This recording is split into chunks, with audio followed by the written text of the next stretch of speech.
My fiancée told her mom on speaker, "Don't worry, I'm keeping him until someone better comes along." Not knowing I was home early, I walked in and said, "No need to wait." The family group chat that exploded 20 minutes later. I, 29 male, got sent home early Thursday because my project manager said I'd been working 60-hour weeks and needed a break. Left the office at 1:30 p.m. instead of my usual 6. Pulled into the driveway at 1:47 p.m. Brittany's 27 car was there. She was home, probably doing wedding planning stuff. We were 89 days out from the wedding. Opened the front door, heard her voice from the kitchen, loud and clear. Speakerphone. I mean, Mom, he's fine. He's stable. Good job. Treats me well. The ring's gorgeous. Diane, her mom. But fine isn't great. You know, Trevor's not ambitious like Garrett was. He doesn't have that edge. Froze in the hallway. Didn't make a sound. So, what are you saying, honey? I'm saying I'm keeping him until someone better comes along. He's a solid backup plan, and if I meet someone before September, I can always cancel. The deposits are mostly in his name anyway. Diane laughed. Smart girl. You're only 27. Keep your options open. Exactly. And honestly, Trevor worships me. He's not going anywhere. But if someone like Garrett shows up, someone with real ambition, I'm out. I walked into the kitchen. No need to wait. Brittany spun around, dropped the dish she was holding. It shattered. Trevor, oh my God, I didn't pick up her phone from the counter. Ended the call. We're done. Wait, no, that's not what You just told your mom I'm your backup plan until someone better comes along. I heard every word. Her face went white, then red. I was venting. You don't understand. That's just how Mom and I talk. Cool. Go talk to her about your canceled wedding. Walked past her to the bedroom. She followed, already crying. Trevor, please, I love you. I was being stupid. I didn't mean it. Yeah, you did. Grabbed my laptop, phone, charger, the framed photo of my parents. She was grabbing my arm, literally trying to hold me back. The wedding, all the planning, everything we built.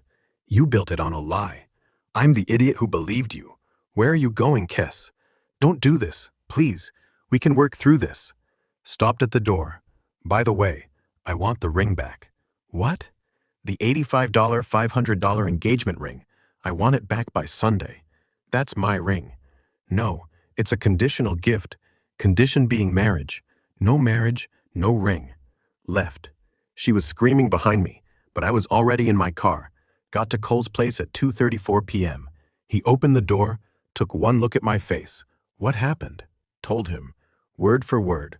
Holy, what are you gonna do? Call off the wedding? Get the ring? Move on? My phone started buzzing. Brittany ignored it. Then Diane, Kelsey, Brittany's sister, Roger, her dad, someone named Amanda I'd met once. Apparently, the family group chat was losing its mind. Brittany's version. I overheard her joking with her mom and freaked out over nothing. Texted Brittany, ring, Sunday noon, coffee shop on Main Street. Her reply, I'm keeping the ring. You don't get to humiliate me and take it too. Called my brother Austin. He does family law. Trev, engagement rings are conditional gifts in this state. She legally has to return it. She's refusing. Text her. She has until Sunday, or you're filing in small claims Monday morning. That should motivate her. Sent the text. Brittany called immediately. You're threatening me with court? I'm informing you of consequences. Ring by Sunday. You're being vindictive. I'm being practical. Sunday noon coffee shop. Bring the ring. Hung up, blocked her number. She tried calling from Diane's phone, Kelsey's phone, even Roger's work number. Blocked all of them. Update 1 Sunday, 11:52 a.m.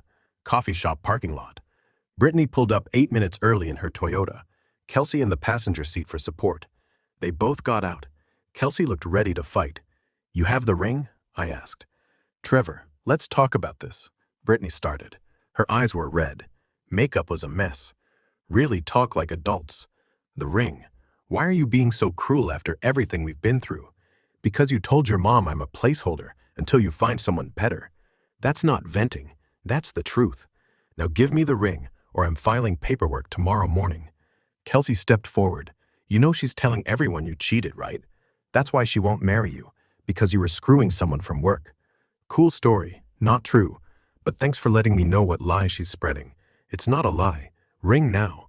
Brittany reached into her purse, pulled out the ring box, threw it at my chest.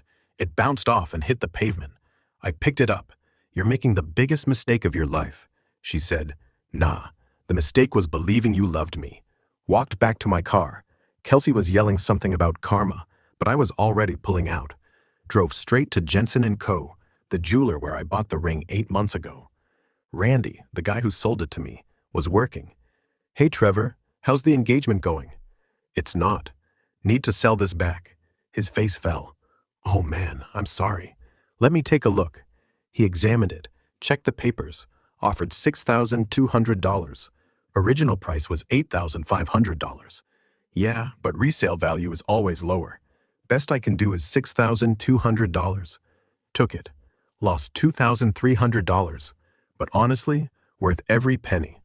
Monday morning, 9:15 a.m. My work phone rang. Wedding venue coordinator. Hi Trevor, this is Jessica from the Gardens.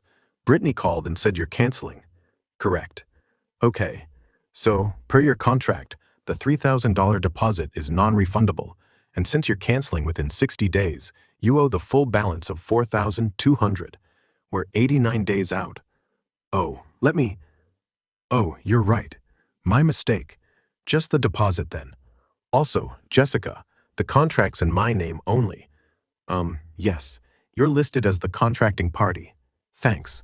That's all I needed to know. Hung up. So, Brittany had called the venue trying to get me on the hook for the full amount. Nice try. That afternoon, got a Facebook message from Kelsey. Brittany's going through hell right now, depressed, barely eating. All because you couldn't handle an honest conversation with her mom. Hope you're proud of yourself. Didn't respond. Blocked her. But the cheating rumor was spreading. Got texts from 3 mutual friends asking if it was true. One of them was Derek, who'd been in my fantasy football league for 6 years. Bro, Brittany saying you cheated with someone named Victoria from your office. True. There's no Victoria at my office. I didn't cheat. She's lying because she doesn't want to admit what she actually said, which was that I'm her backup plan until someone better comes along. I overheard her telling her mom, "Oh damn. Yeah, that's different." Word spread. People started asking Brittany what I'd actually overheard. She kept saying it was nothing, and he's being dramatic. The more she deflected, the more people got suspicious. Wednesday evening, doorbell rang. Building camera showed Diane standing outside. Didn't answer. She rang again, started knocking. Trevor, I know you're home. Open up. We need to talk. Building security called. Sir, there's a woman at your door causing a disturbance. Should we remove her? Yes, please. Watched on my phone as security escorted her out.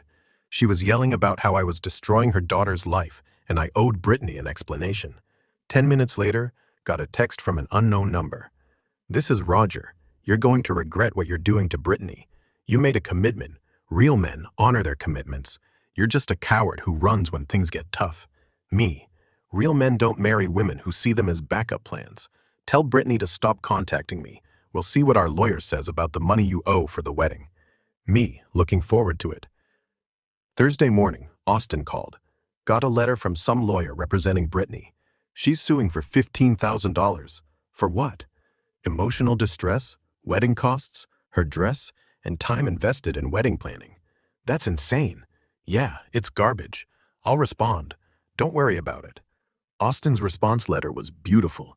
Basically said, engagement rings are conditional gifts. She has no claim to wedding deposits in my name. Her dress is her property and not my expense, and time invested isn't quantifiable damages. Also included a note that if she proceeds, we'd countersue for harassment and legal fees. Never heard from her lawyer again. But Brittany wasn't done. Update 2. 3 weeks after the breakup, I moved to a new apartment across town. Closer to work, nicer building, fresh start. Didn't tell anyone except Colby and Austin where I was moving. Wanted a clean break. Second night in the new place around 10:45 p.m. My phone rang. Unknown number. Hello, it's Diane. How did you get this number? That's not important. We need to talk about Brittany. No, we don't. She's in bad shape. Trevor lost her job, having panic attacks. She's on medication now. This is killing her. I'm sorry she's struggling, but that's not my problem. You made it your problem when you humiliated her. She told me the truth, okay, about what she said.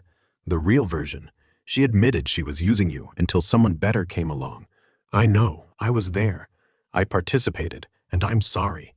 First time anyone from that family had apologized. I appreciate that. But here's the thing. Roger doesn't see it that way. He thinks you're the bad guy. He's talking to lawyers about suing you for the full cost of the wedding. Says you made a binding commitment. Austin already handled one lawsuit. He can handle another. Trevor, please, as a mother, let this go. Stop pursuing Brittany. Stop demanding money. Just let her heal. I'm not pursuing her, Diane. I moved. I blocked everyone. I'm literally leaving her alone. She's the one who can't let go because she loves you. No, she loved having me as a safe option. There's a difference. Hung up, changed my number the next day, gave it to only the people who mattered. Peace lasted exactly 4 days. Got an email at work from Brittany's personal email to my work address. Subject, please read this body. Trevor, I know you blocked me everywhere, but I need you to hear this. I made a terrible mistake. What I said to my mom was wrong. I was scared about getting married, and I said something stupid to make myself feel in control. But I do love you. I do want to marry you. Please, can we just talk? Just once. I promise I'll respect whatever you decide after that. But please, give me one chance to explain. Forwarded it to Austin. Is this harassment? Technically, yes. Want me to send a cease and desist? Not yet. Let's see if she stops. She didn't stop. 2 days later, another email, then another. Then a letter arrived at my office. Security brought it to me. Inside was a 4-page handwritten letter, started with, I know you don't want to hear from me, and ended with, I'll wait forever if that's what it takes. Also included a list of everything I did for you during our relationship. Like that somehow earned her a free pass. Made you dinner 3x per week, supported you through your mom's surgery, planned the perfect engagement party, picked out all your new clothes, helped you study for your certification exam. Stared at the list. Half of it was either exaggerated or things I'd paid for. The other half was just basic relationship stuff. Threw it away. That weekend, Colby called.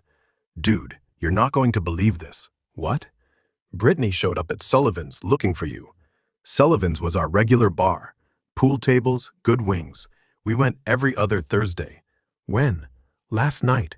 She waited for like 2 hours, kept asking the bartender if he'd seen you. He told her no and asked her to leave. Great. There's more. She tried to get your new address from the bartender, said she was your fiancée and needed to return something to you. He didn't buy it. This was getting weird. Monday morning, got a call from building management at my new place. Mr. Hayes, this is Dorothy from the front desk. We had a woman here yesterday, claiming to be your fiancée, said she needed to be led up to your unit. We told her we can't give out unit numbers or let anyone up without resident approval. She got upset. How upset? She called me several names I won't repeat and said she'd find a way up there with or without help. We've added her to the no access list. We have her photo from the security footage if you need it for a restraining order. I'll let you know. Thanks for the heads up. Called Austin. Brittany's stalking me. Document everything. If she shows up again, file for a restraining order. She showed up again. Wednesday night, 8:30 p.m. Got an alert on my phone from the building security app. Someone was trying to get into the building using the resident code panel. Photos showed Brittany standing outside, trying different combinations. She tried for 20 minutes before giving up. Thursday, filed for a temporary restraining order. Austin expedited it. Had to appear before a judge Friday afternoon with evidence, the emails, the letter, the security footage, the building complaints. Judge reviewed everything. Miss Grant, you're contacting someone who has explicitly asked you to stop. That's harassment. I'm granting a temporary order. You're to stay at least 300 feet away from Mr. Hayes, his residence, and his workplace. Hearing for permanent order is in 3 weeks. Brittany, who'd shown up without a lawyer, started crying. Your Honor, I just want to talk to him. I made a mistake. He won't even give me a chance. Ma'am, he doesn't owe you a chance. You're dismissed. Outside the courthouse, Roger was waiting. He got in my face. You got my daughter a restraining order, like she's some kind of criminal. She showed up at my apartment multiple times after I asked her to stop. That's the definition of harassment. She loves you. You ungrateful piece of Mr. Grant. I'm going to walk away now. If you follow me or contact me, I'll add you to the restraining order. He didn't follow me, but he did post on Facebook. What kind of man gets a restraining order against a woman who's heartbroken and just wants closure? Trevor Hayes is a coward and a bully. Everyone should know what kind of person he really is. Tagged me, tagged mutual friends, tagged people I worked with, reported the post. Facebook removed it within an hour for harassment, but the damage spread. Some people I barely knew were commenting about how I was cruel and heartless. Others, who knew the real story, defended me. Derek posted, "Maybe if Brittany hadn't told her mom Trevor was a backup plan, she wouldn't need closure. Actions have consequences." The post got deleted too, but the message landed. Final update. It's been 5 months since I walked in on that speakerphone conversation. The restraining order became permanent. Brittany showed up to the hearing, this time with a lawyer. They tried to argue she was just seeking reconciliation, and I was overreacting. Judge wasn't having it. "Miss Grant, you sent over a dozen unwanted emails, showed up at his workplace, his apartment building multiple times, and attempted to gain access to his building, despite being told to stop. That's not seeking reconciliation. That's stalking. Permanent order granted. 1 year no contact." Brittany cried. Her lawyer tried to appeal, got shut down. Roger tried one last legal threat, sued me for breach of promise to marry for $22,000, claimed I'd made a verbal commitment to pay for the wedding and was now backing out. Austin laughed so hard he almost choked. This isn't the 1800s. Breach of promise suits don't exist anymore in this state. Responded with a motion to dismiss. Judge dismissed it with prejudice, meaning Roger can't refile. Also ordered him to pay my legal fees, $1,800. Never got paid, but the victory was enough. Total financial damage from the whole thing, $2,300 lost on ring resale, plus $4,800 venue and vendor deposits, equals $7,100. Could have been worse. Could have been $35,000 for a wedding to someone who saw me as a placeholder. Work promoted me to senior project manager 6 weeks ago. Salary bumped to $84,000. Roger's estimate of what? $70K was off. And yeah, it's not Garrett-level finance money, but I'm doing fine. Started seeing someone 3 months ago. Valerie. She's a graphic designer. Thinks the whole Brittany situation is absolutely unhinged. And most importantly, she chose me first. No games, no backup plans, just normal, healthy dating. Brittany, according to Amanda, who still messages occasionally, tried to get back together with Garrett. He told her no. She dated 2 different guys from dating apps. Both relationships lasted less than a month. She's working at a call center now, living with Roger and Diane. And per Amanda, still blaming you for everything. Diane sent me a Facebook friend request last month. Didn't accept it, didn't decline it, just left it there. Roger's still telling anyone who will listen that I ruined his daughter's life over a misunderstanding. Most people who know the real story ignore him. Ran into Kelsey at a grocery store 2 weeks ago. She saw me, turned around, and walked the other way. Fine by me. Here's what I learned. When someone tells you who they really are, believe them the first time. Don't wait for them to come around or realize your worth. They already know. They just don't care. Brittany told her mom I was good enough for now, but not good enough forever. That wasn't a joke. That wasn't venting. That was the truth. I could have stayed, convinced myself I'd miss her, married her in September, spent $35,000 on a wedding, and then what? Wait for her to find someone better and leave me then? After we'd bought a house? After we'd had kids? No thanks. She wanted to keep me until something better came along. I told her, no need to wait, and I meant it. $7,100 to avoid a lifetime of being someone's second choice. Best money I ever spent. Brittany's probably still looking for someone better. I already found her. And yeah, before you ask, Valerie knows the whole story. Told her on our 3rd date. Her response? Good for you for walking away. Anyone who treats you like a backup plan doesn't deserve you. That's when I knew she was different. Life's good now. Different than I'd planned at 1:47 p.m. on that Thursday when I walked into my kitchen and heard my fiancé's real thoughts, but good. Sometimes the trash takes itself out. You just have to be smart enough not to chase after it. P.S. Brittany, if you're reading this through someone else's account, because I know you're obsessed with finding out how I'm doing, Roger never paid those legal fees. Might want to remind him. Cool.